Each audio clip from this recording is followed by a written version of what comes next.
오늘 왕비로 배우는 한국사 조선왕비실록은 명성황 후의 네 번째로 명성황 후 민씨의 극도의 사치설과 초상화, 사진에 얽힌 진실과 거짓입니다. 명성황 후의 사치설.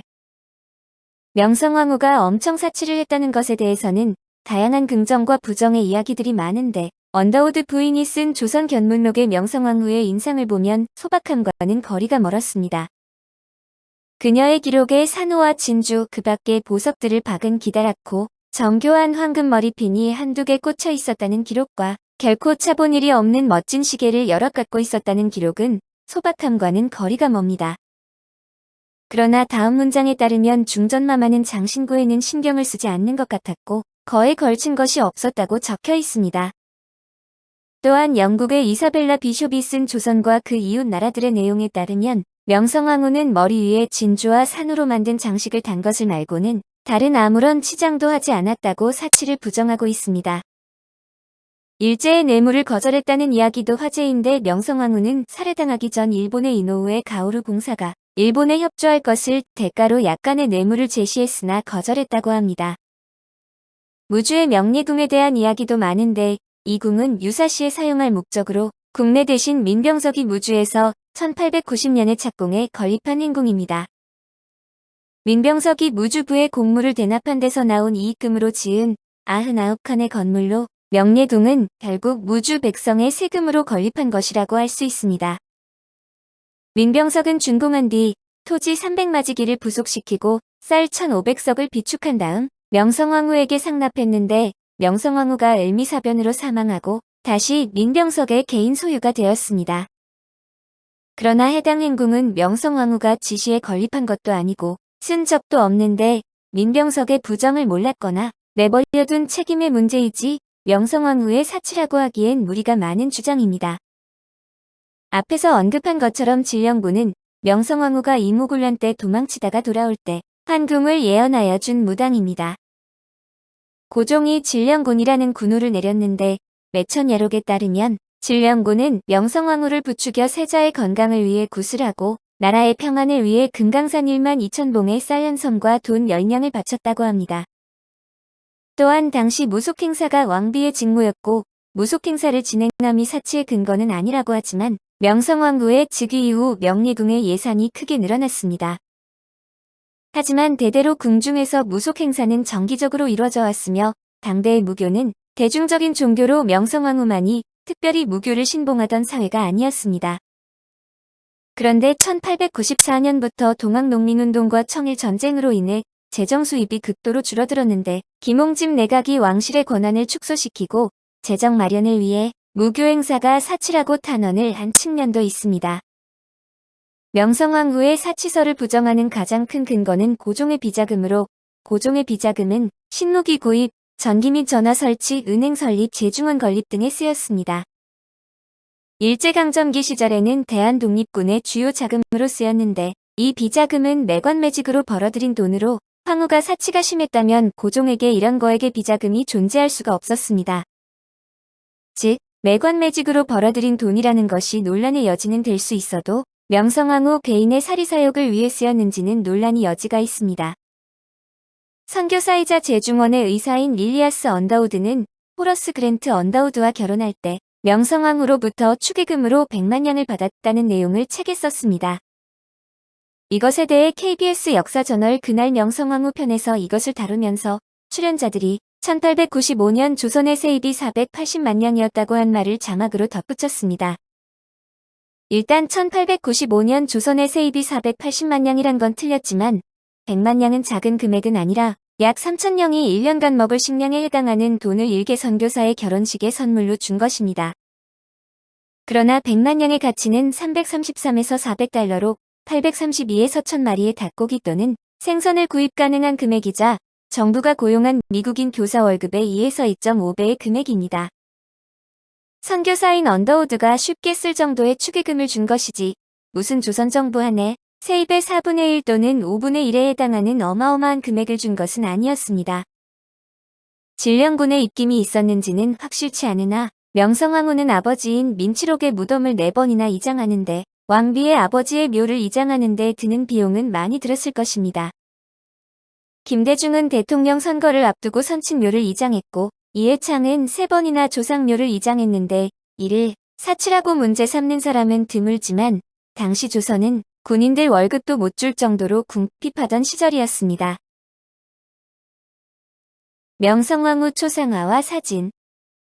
명성황후의 초상화와 사진에 대한 이야기도 많은데 우선 명성황후 어진은 권오창 화백이 그린 명성황후 표준 어진이 운현궁에 있으며 독립정신에 실린 사진을 바탕으로 해서 그려졌습니다. 또한 명성황후의 여주생가에도 비슷한 어진이 있습니다.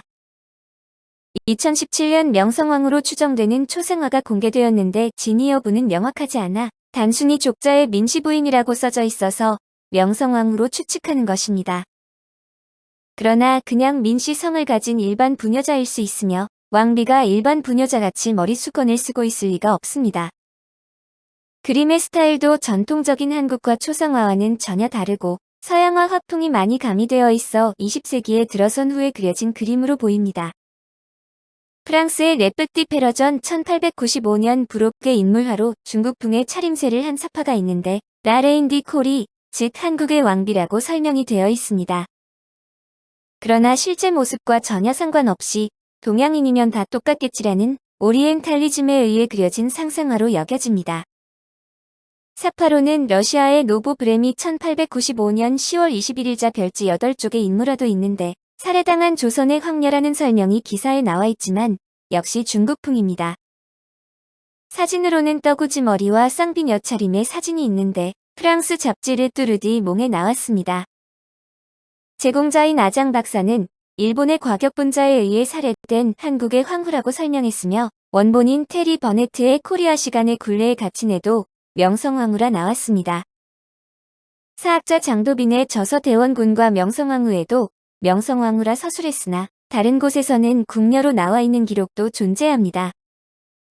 호머 헐버트의 대한제국 멸망사와 언더우드 여사의 조선생활기 샤르 알레베크의 사진 엽서가 그것입니다.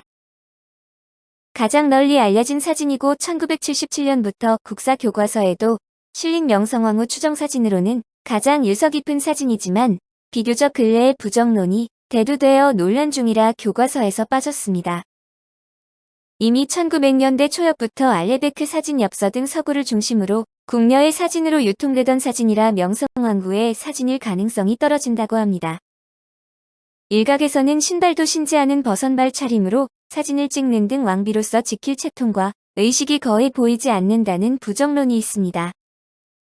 그러나 비녀를 2개 꽂은 모양은 내명부의 신분이 높은 사람만 할 수 있으며 떠구지 머리 역시 상궁들이 하는 머리지만 왕비와 왕세자빈 역시 예장할 때 하는 내명부 공통의 머리입니다.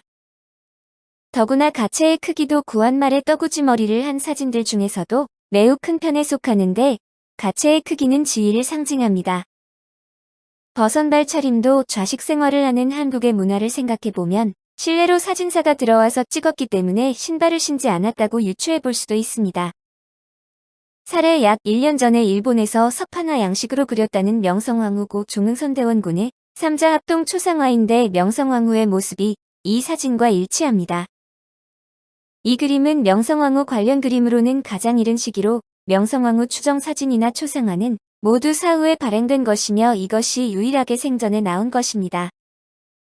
연대, 주소, 출판사, 발행일자, 편집자명의 구체적인 내용이 나와 있으며 발행인이 당대 최고의 석판화가이자 천황의 초상화 보급의 허가를 받은 출판사 신양당의 오카무라 마사코입니다. 더구나 이 그림이 그려지기 6개월 전에 메이지 덴노 부처의 초상화를 역시 석판화 양식으로 그렸는데 실물과 같았습니다.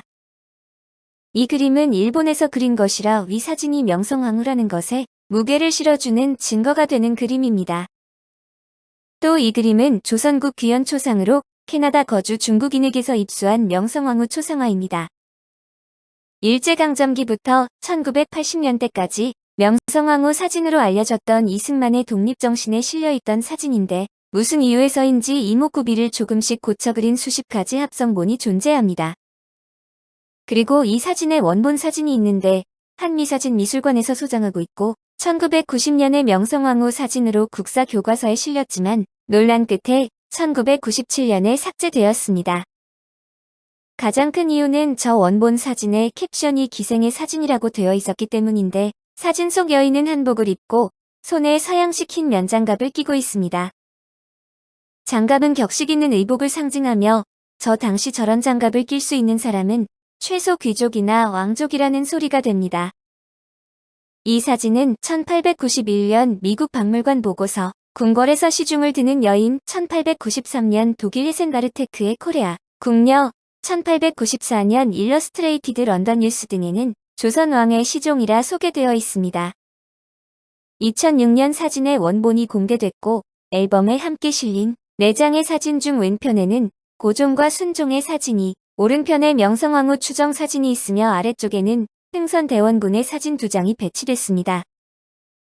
특히 명성황후 추정 사진 설명문에는 필기체로 살해된 왕비라는 뜻의 다이 에모르디트 케이나이진이라고 적혀 있는데 대원군과 사진의 배경이 정확히 일치하며 같은 장소에서 촬영되었습니다. 유순한 눈빛과 다르게 날카로운 인상이 기록과 일치해 명성황후의 실물 사진이라는 의견이 있는데 뒷배경이 대원군 사진 속 배경과 같아 명성황후가 함께 사진을 찍었을 가능성이 높다고 추정합니다. 1898년 1월 9일 미국 샌프란시스코 크로니클의 호머 헐버트가 쓴 기사에도 사진이 실렸는데 살해당한 한국의 황후라는 설명이 붙어 있습니다. 호머 헐버트는 지안파 미국인으로 고종 황제의 측근 역할을 했던 사람이라서 이 사진이 명성황후라는데 힘을 실어주는 증거 중 하나입니다. 무튼 명성황후는 사진 찍는 것을 무척 좋아해서 자주 사진을 찍었다고 하는데 암살 위험 등 때문에 사진들을 일체 외부로 유출하지 않아 현재 확실한 진본 사진이 없는 상태입니다. 대중매체 속의 명성황후 1970년대까지는 시아버지 흥선대원군과 권력 싸움을 벌이는 여걸로 주로 묘사되었고 1990년대부터는 민족주의 열풍을 타고 나라를 위해 애쓰다 희생된 순교자, 성녀로 과도하게 미화되었습니다. 그러나 각종 사료의 발굴 및 인터넷 대중화로 이러한 사료들이 대중에게 널리 알려진 2010년대 이후에는 다시 권력 욕에 빠져 나라를 잘못 이끈 부정적인 면모로 묘사되는 편입니다. 우선 영화는 1959년 영화 대원군과 민비에서 황정순이 1959년 영화 독립협회와 청년 리승만에서 도금봉이 연기했는데 그녀는 전화 어디로 가시나이까 3일 천하까지 3번 배역을 맡았습니다. 1965년 영화 청일전쟁과 여걸 민비에서는 최은희가 1970년 영화 민비와 마검에서는 삼이자가 1971년 영화 경복궁의 여인들에서는 윤정희가 연기했습니다. 2006년 영화 한반도에서는 강수연이, 2009년 영화 불꽃처럼 나비처럼에서는 수혜가, 2015년 영화 도리와가에서는 이윤정이, 2022년 영화 영웅에서는 이일화가 연기했습니다. 드라마로는 1966년 TBC 럭키 극장, 대원군에서는 오연주가, 1972년 MBC 드라마, 대원군에서는 김민아가, 1973년 MBC 드라마 민비에서는 김영애가 연기했습니다. 김영애는 1980년 MBC의 8.15 특집극 의친왕, 1982년 KBS 대하 드라마 품운, 1996년 SBS 3.1절 특집 드라마 안중근까지 무려 4개 작품에서 동일 배역을 연기했습니다. 1979년 KBS 8.15 특집극 대한국인에서는 황정아가, 1981년 KBS 2 TV문학관, 횃불에서는 김을동이, 1982년 MBC 거부실록 이용익에서는 이미숙이 연기했습니다. 1982년 MBC 한미수교 100주년 특집 드라마 한미 100년에서는 최명길이, 1987년 KBS 대하 드라마 이화에서는 김규순이, 1989년 KBS 2 월화 드라마 바람과 구름과 비에서는 윤지숙이 연기했습니다. 1990년 MBC 드라마 조선왕조 500년 대원군에서는 김희애가, 1994년 5월 KBS 1 다큐멘터리 극장 동학농민운동 100주년 4부작에서는 이한나가 연기했습니다. 1994년 10월 KBS 1 역사의 라이벌에서는 김청희, 1995년 KBS 광복 50주년 기획 드라마 김고에서는 예수정이, 1995년 KBS 대하 드라마 찬란한 여명에서는 하이라가 연기했습니다. 2001년 KBS 특별기획 드라마 명성황후에서는 최명길이 연기를 했는데 최명길이 연장 출연을 거부하면서 이미연으로 교체 방송을 했습니다. 2010년 SBS 대기획 재중원에서는 서이숙이, 2011년 MBC 일일 시트콤 하이킥, 짧은 다리의 역습의 극중 극에서 박하선이, 2014년 KBS 조선 총잡이에서는 하지은이 연기했습니다. 2015년 KBS 특별기획 드라마 장사의 신객주 2015에서는 최진아가, 2019년 SBS 금토 드라마 녹두꽃에서는 김지연이, 2020년 TV조선 바람과 구름과 비에서는 박정현이 연기했습니다. 연극으로는 1980년작 연극 무언가가 있는데 배우 이유빈이 연기했으며 나가거든 뮤직비디오에서는 문근영과 이미연이 연기했습니다. 뮤지컬로도 만들어졌는데 뮤지컬 명성황후에서는 이태원, 신영숙, 김소연, 최현주, 이혜경, 이상은, 조한나, 윤석화, 김원정 등이 연기했습니다. 소설도 많이 만들어졌는데 김진명의 소설 황태자비 납치사건, 폭군 고종대왕 일대기 조선, 혁명의 시대, 역적 조련사 조선을 바꾸다, 슬기로운 조선생활, 고종, 군밤의 왕 등이 있습니다. 에가와 타치야 작가의 만화 러일전쟁 이야기에서는 표독한 눈매를 한 악녀로 등장하며 극좌 성향인 야스히코 요시카즈 작가의 왕도의 개에서는 기품이 있지만 무시무시한 인물로 등장합니다. 비숍 여사의 기록에 의하면 미국식 담배를 피웠다는 이야기가 있는데 조선시대에는 흡연의 남녀는 물론 미성년자 구분도 두지 않아 궁녀들이 애연가인 경우가 많았다는 점을 고려하면 이상할 것은 없습니다. 남편인 고종과 초반에만 대면했을 뿐 금슬이 좋았으나 정작 후손은 순종 말고 없었는데 실제로는 사남 일녀를 낳았으나 모두 어릴 때 죽고 순종만 장성해서 살아남았습니다. 이 때문인지 후궁들에 대한 질투가 엄청 심했다고 하는데 명성황후는 남편 고종보다 더한 권력을 가진 여인으로 남편 고종의 다른 아들들인 완친왕, 의친왕, 영친왕의 생모들을 궁궐에서 내쫓았습니다. 고종이 후궁이 많은 편은 아니었으나 승은을 입은 궁녀가 있으면 그 다음날 소리 소문도 없이 사라졌다는 야사도 있는데 순왕왕 귀비는 쫓겨났다가 을미사변 이후에야 다시 들어왔습니다. 본래 왕이 죽기 전에 후궁이 그것도 왕의 자녀를 생산한 후궁이 궐 밖에 나가 사는 일은 조선시대에서는 있을 수 없는 일이니 명성황후의 권력이 어느 정도인지를 알 수 있는 부분이기도 합니다. 2018년 9월 구한말 왕실 의사이자 외교관이었던 호러스 뉴턴 알렌에게 하사됐던 명성황후의 부채가 134년 만에 알렌 후손의 무상기증으로 한국에 돌아왔다고 합니다. 사진을 찍는 것을 극도로 꺼렸기에 사진이 아예 없다는 이야기도 있는데 당시 명성황후는 자신의 특집 기사를 쓰러 외국 특파원이 방문했을 때 사진이 찍히는 것을 극도로 꺼렸습니다. 이유는 첫 번째가 암살 위협인데 당시 명성황후는 암살에 대한 두려움 때문에 새벽 5시까지 잠들지 않았으며 침실이 여러 개 있었고 침실에도 비밀문이 있어 빨리 피신할 수 있도록 되어 있었습니다. 그 때문에 외모가 외부로 알려지는 것을 꺼렸지만 세자가 사진을 찍자 기뻐했다는 기록이 있고 비숍 여사의 사진 찍기를 좋아했다는 기록 등이 있습니다. 일본 측의 훼손설도 있는데 고종은 명성황후 사후 거액의 현상금을 걸어 사진을 찾기도 했으나 끝내 찾지 못했습니다. 고종의 없는 사진을 찾으려고 거액의 현상금을 걸 리도 없으니 을미사변 직후 일본 측에서 을미사변의 흔적과 증거를 없애기 위해 사진을 고의로 없앴을 수도 있습니다. 일본의 사후 대응은 뻔뻔스러운 발뺌과 시침이었고 흥선대원군이 사주한 국내 권력 다툼으로 인한 정변으로 꾸미려 했으나 실제로는 미우라 공사를 주축으로 한 낭인들과 일본군 장교에게 시해되었습니다.